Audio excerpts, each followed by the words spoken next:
High, অতবার আমি রায়হান। দেখ, সকালে ঘুম থেকে উঠে কী করবো খুঁজে পাচ্ছিলাম না। তো বারান্দায় এসেছি, দেখলাম একজোড়া ছোটো শালিক বসে আছে। তো ওদের দেখে প্ল্যান হলো যে আমার তো ঘরে একটা বাসা আছে, তো কিছু একটা করাতে ওদের জন্য। তো আমি আর দেরি না করে যথারীতি আমাদের বাসাটা নিয়ে আগে পরিষ্কার করে নিলাম। পরিষ্কার করার পরে জীবাণুমুক্ত কিছু দিয়ে স্প্রে করে নেওয়ার পরে আমি ওইটা গেলাম বাঁধতে। কোথায় বাজবো খুঁজে পাচ্ছিলাম না। পরে আমি একটা জায়গা খুঁজে নিলাম যে এইখানেই সবচেয়ে নিরাপদ, এখানে কেউ আসে না, আর আসলে ওইখানে কেউ স্টে করে না। তো যথারীতি সজলের কাছে ফোনটা ধরিয়ে দিয়ে আমি আমার কাজ শুরু করে দিলাম। ওকে, আমি উঠছি পড়ে কাঁচা মারছি, এইটা যেমনই হোক তবে সেফটির জন্য এটাই করতে হয়েছে আমাকে।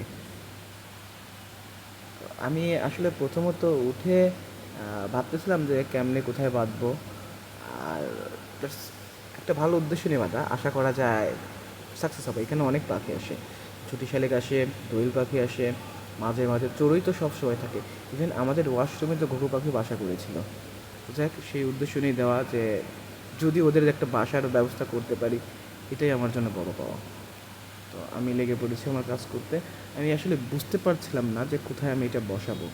তো অনেকক্ষণ চেষ্টা করার পরে অবশেষে আমি ভাবলাম যে মিডল পয়েন্টে সবচেয়ে বেস্ট হয়, দুই সাইডে বেড়ে দেওয়া যায়। আর একটা ভুল করেছিলাম যে ওইটা এক পাশটাই হচ্ছে বাঁধা ছিল, তার মানে জিআই তার দিয়ে বাঁধা ছিল। তো পরে দেখলাম যে একটা পাশটা মজবুত হচ্ছে আর এক পাশটা নর্মাল, এতে পাখির ডিম এবং বাচ্চা পড়ে যাওয়ার ঝুঁকি থাকে। তাই তাড়াহুড়া করে আমি আর একটু দৌড়ে নিয়ে গিয়ে আমি পুরোটা বাঁধার চেষ্টা করছি। আসলে আমি প্রথমে সাইডের চেষ্টা করতেছিলাম, বারবার চেষ্টা করার পর আমি জিনিসটা ঠিক মতো বসাতে পারছিলাম না।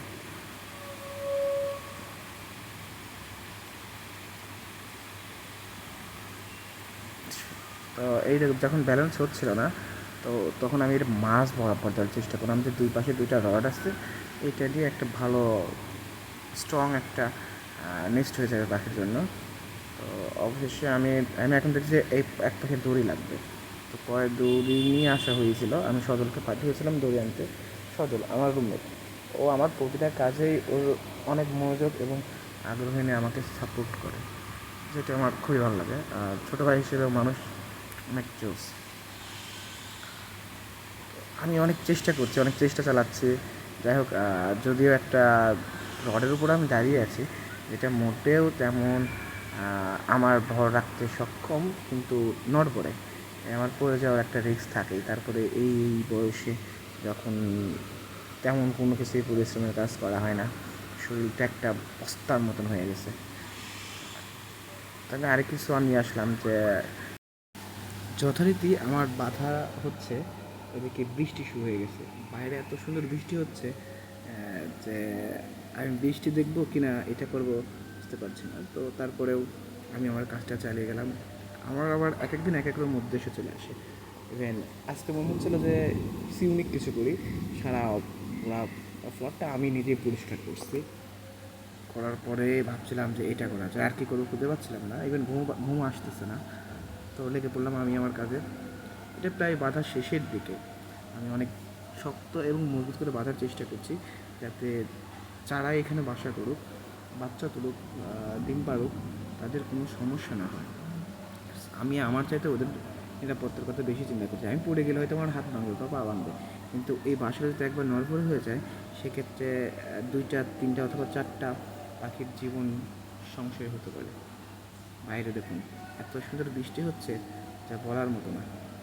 এটা সজল ভিডিও করছিল, আমি আমার কাজ করতেছিলাম। এখন শুধু অপেক্ষার পালা, পাখি বাসা করে কি না। ঠিক আছে, বৃষ্টি হচ্ছে রে। আমি তেমন এডিট করতে এক্সপার্ট না, আমার ভয়েসটাও তো এতটা জটিল না বা সুন্দর না। তারপরে যতটুকু চেষ্টা, আমি আমার পাখির বাসায় বাধা হয়ে গেছে। এক পাশে দড়ি, এক পাশে হচ্ছে তোমার জিআই তার দিয়ে দিয়েছি, আর বাইরের চমৎকার বৃষ্টি হচ্ছে।